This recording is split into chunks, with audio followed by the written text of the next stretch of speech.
Assalamualaikum warahmatullahi wabarakatuh. Kita berjumpa lagi, masih pada materi teori bilangan untuk bagian yang ketiga, teorema Wilson dan cancelisasi. Oke, baik, mari kita simak bersama.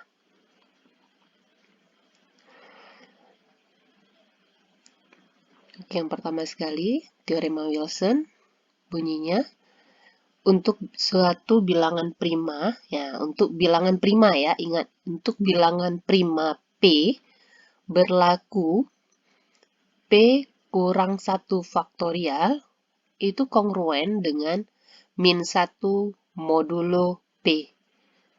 Sekali lagi ingat, ini hanya untuk bilangan prima. Hanya untuk bilangan prima. Teorema Wilson untuk bilangan prima, dia ya khusus untuk bilangan prima, dia berlaku P kurang 1 faktorial kongruen dengan min 1 modulo P. Oke, kita lihat contoh soal. Tentukan sisa pembagian 60 faktorial oleh 61. Oke, yang perlu diingat bilangan primanya P, posisi P itu di modulo ya, modulo P ya. Oke, nah sekarang kita mau lihat apakah 61 itu prima. Kalau prima bisa kita gunakan ini. Apakah 61 itu prima? Ya, 61 itu prima ya. Karena dia prima, maka 61 dikurang 1 faktorial itu kongruen dengan min 1 modulo 61. Karena 61-nya prima, maka berlaku ini ya. Maka sama saja dengan 60 faktorial 61 kurang 1 adalah 60 kongruen dengan, nah, ini min 1. Dia kekurangan 1 saat ini ya, dibagi dengan 61. Berarti ini berapa? 60 ya. 60 modulo 61. Oke, maka jawabannya 60 faktorial itu jika dibagi 61 maka sisanya adalah 60. Oke, berikutnya yang B. Tentukan sisa pembagian 23 faktorial oleh 24. Nah, perhatikan. Teorema Wilson ini hanya berlaku untuk bilangan prima. Nah, sekarang ini prima enggak? Tidak, karena ini tidak prima, jadi kita tidak bisa menggunakan teorema Wilson. Jadinya kita bisa telaah sendiri ya. Nah, 23 faktorial kongruen dengan berapa? Nah, kan kayak gitu ya. Modulo 24. Sebenarnya gampang aja sih. Ya, 24. Nah, 23 faktorial itu berarti berapa? 23 faktorial artinya 23 kali 22, kan gitu ya? Kali 21 kali seterusnya sampai kali 6 kali 5 kali 4 kali 3 kali 2 kali 1. Kan gitu faktorial ya. Nah, sekarang kalau dibagi 24 gimana? Lihat aja. Di dalam ini sudah ada faktor 24. 6 kali 4. Ya kan? Udah ada faktornya di sini. Jadi kalau dibagi dengan 24, berapa sisanya? Ya habis, karena dia ada faktornya. Sama kayak misalnya kayak 12, ya, dibagi 2. Kenapa habis? Karena di dalam 12 itu ada faktor 2. 12 itu kan 2 kali 2 kali 3, karena ada faktor 2 di dalamnya, maka habis dibagi. Gitu juga dengan 23 faktorial, karena di dalamnya ada faktor 6 dan 4, 6 kali 4 adalah 24, maka bila dibagi 24, sisanya adalah 0, atau habis dibagi. Ini ya. Oke, baik. Kita lanjut. Nah, sekarang untuk cancelisasi. Cancel ya, pembatalan ya. Oke, perhatikan baik-baik syaratnya. Jika A kali C kongruen B kali C modulo N dan FPB C M sama dengan D, maka A kongruen B modulo N dibagi dengan FPB C dan N. C itu yang kita cancel tadi, N itu modulonya ini ya. Nah, dengan FPB-nya ini. Oke, modulo N dibagi D. Oke, contoh. Perhatikan baik-baik syaratnya dan jangan lupa, nanti jangan asal cancel gitu tanpa lupa mempertimbangkan modulonya ya. Oke. Tentukan solusi dari 4x kongruen dengan 12 modulo 14. Nah, 4x ini berarti kan 4 dikali x kongruen dengan 4 dikali 3. Sama-sama punya faktor 4. Nah, modulo 14. Untuk mengcancel faktor 4, maka kita harus cari dulu FPB, bilangan yang akan kita cancel dengan modulo yang awal. Nah, ya.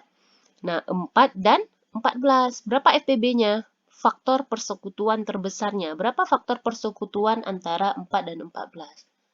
2 ya. Nah, maka saat kita cancel, hasilnya adalah cancel 4-nya.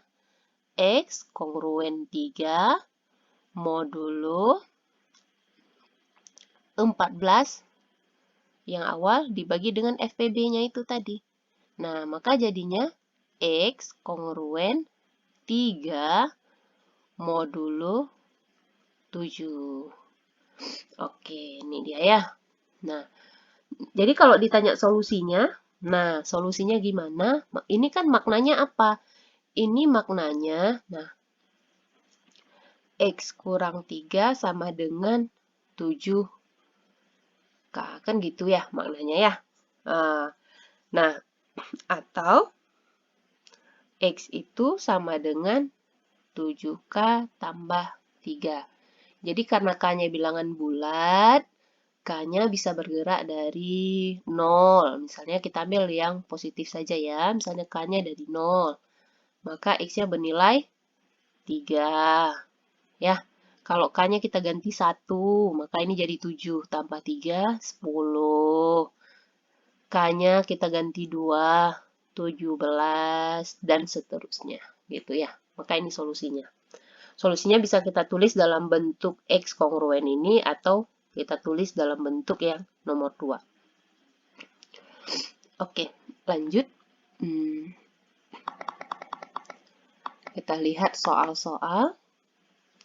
Soal nomor 1.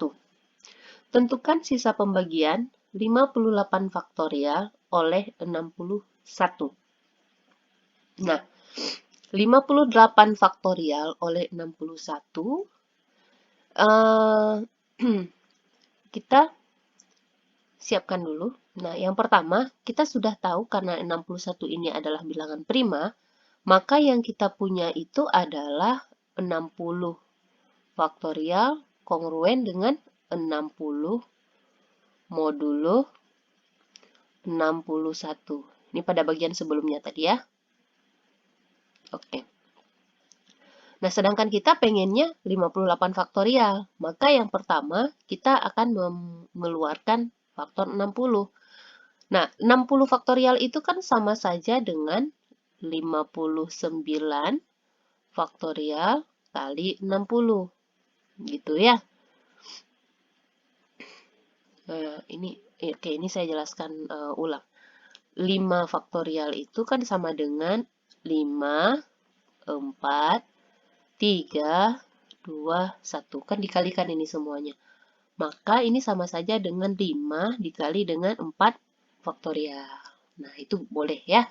Nah, ini menurut definisi faktorial, ini bisa kita bentuk seperti ini. Nah, jadi kalau 60 faktorial, itu sama saja dengan 60 dikali 59 faktorial.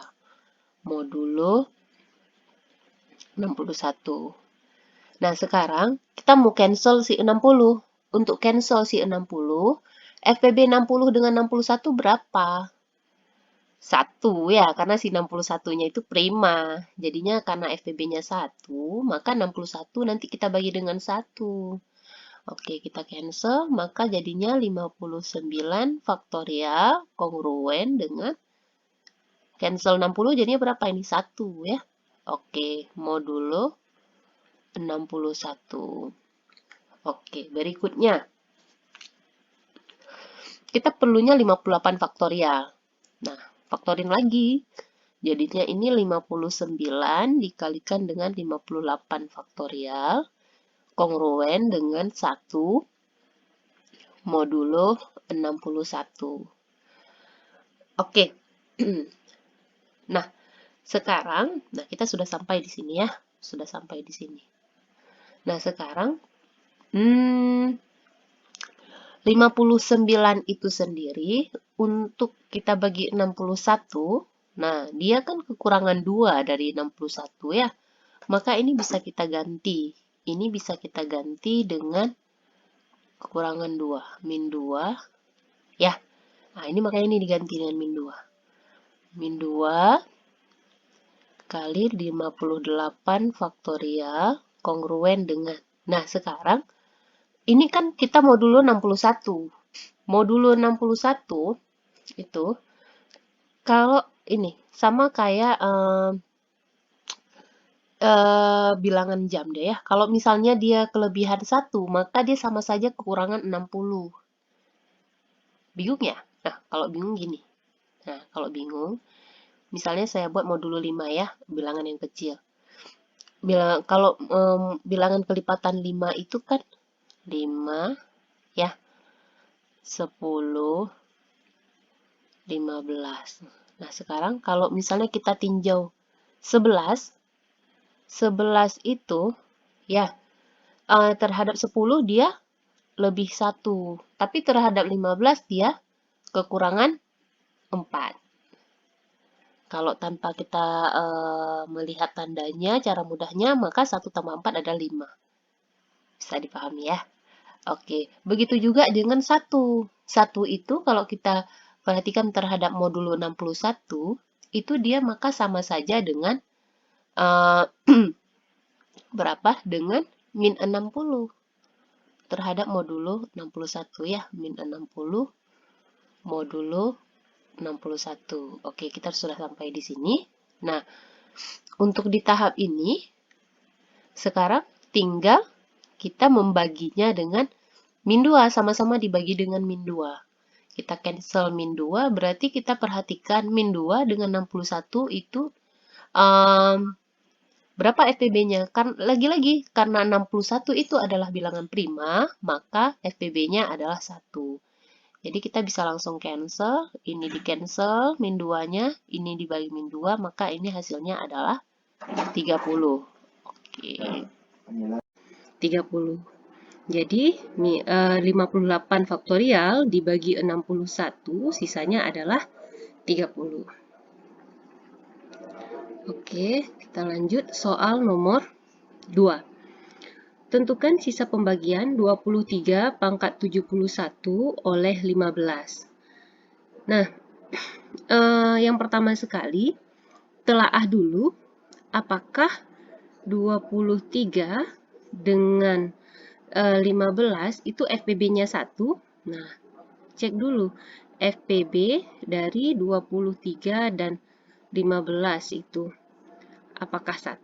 Jika 1 maka ya ternyata kan si 23 ini sendiri dia itu prima. Jadi otomatis dia FPB dia dengan bilangan berapapun adalah 1 gitu ya.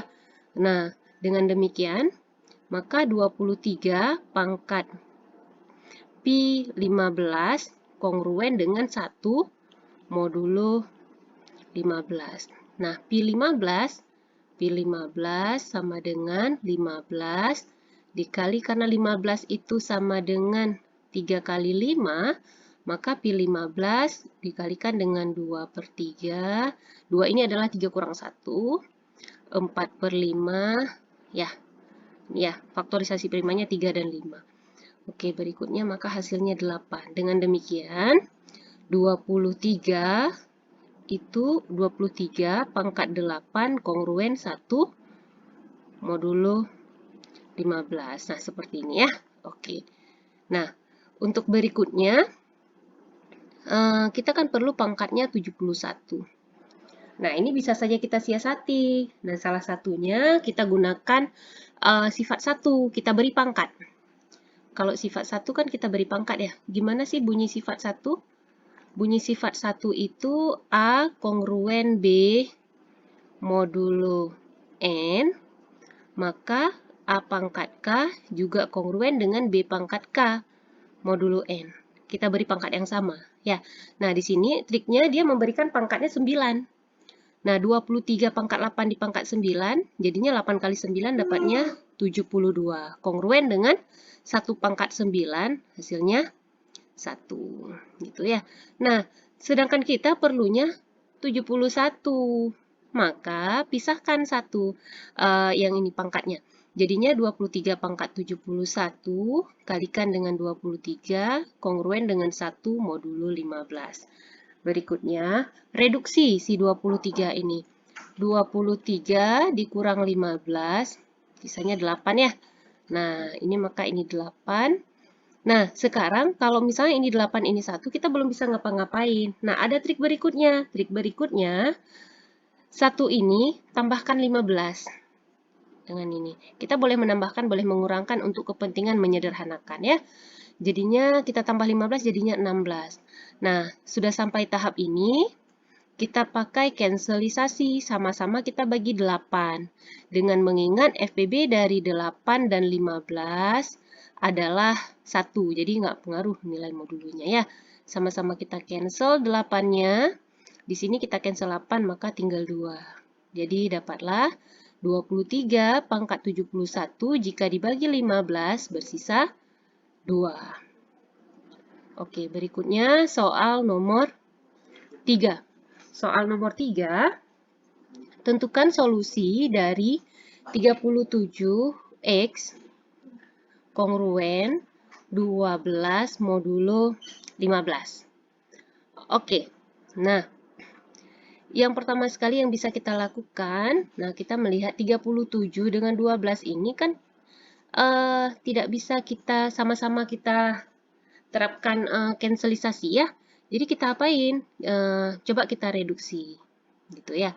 Oke, juga kita reduksi. Kalau kita reduksi 15, di sini jadinya berapa? 22 ya. Kita reduksi 15, 22x. Kalau kita reduksi 30 kan kelipatan dari 15 nih ya. Jadinya 7x, juga belum menguntungkan kita. Nah, bagaimana kalau misalnya kita reduksi sekali lagi dengan 15, dapatnya berarti sudah negatif ya, min 8x. Oke, inilah yang dilakukan di sini. Ya, nah ini jadinya min 8x, kongruen dengan 12 modulo 15. Berikutnya, sama-sama dibagi min 4. Nah, sama-sama dibagi min 4 dengan mengingat FPB dari 4 dan 15. FPB 4 dan 15 kan 1 ya, maka nggak mempengaruhi ke sini. Ini dibagi min 4 ya. 4 atau min 4 itu sama saja ya. Dibagi min 4 hasilnya adalah 2x. Ini dibagi min 4 jadinya min 3. Oke, kita sudah sampai di sini. Berikutnya, untuk menyederhanakan, ingat kalau misalnya posisi di sini masih lebih besar dari di sini, atau negatif, maka kan dia belum sederhana ya. Ini kan untuk ini pun belum sederhana, maka tambahkan 15. Jadinya 12. Itu ya. 2x kongruen 12 modulo 15. Nah, ini berikutnya kita bagi 2. Kita cancel pengali 2-nya di sini dengan mengingat FBB dari 2 dan 15. Kebetulan 1, jadinya di sini tetap 15. X kongruen 6 modulo 15. Dan ini sama saja dengan X dikurang 6 sama dengan 15 kali sesuatu. Nah, jadi kita boleh tulis solusinya dalam bentuk seperti ini ya. Jika kita diminta untuk menyebutkan bilangannya berapa, maka X-nya itu kalau A-nya kita ganti 0, maka X-nya bisa 6. berikutnya berapa? 21, berikutnya, dan seterusnya ya. 36 dan seterusnya. Oke, kita lihat berikutnya. Nah, ini ada soal latihan. Nah, untuk lebih menguatkan pemahaman, silahkan dikerjakan sendiri soal-soal latihan ini. Ya, selamat mengerjakan. Semoga video ini bermanfaat. Saya tutup. Assalamualaikum warahmatullahi wabarakatuh.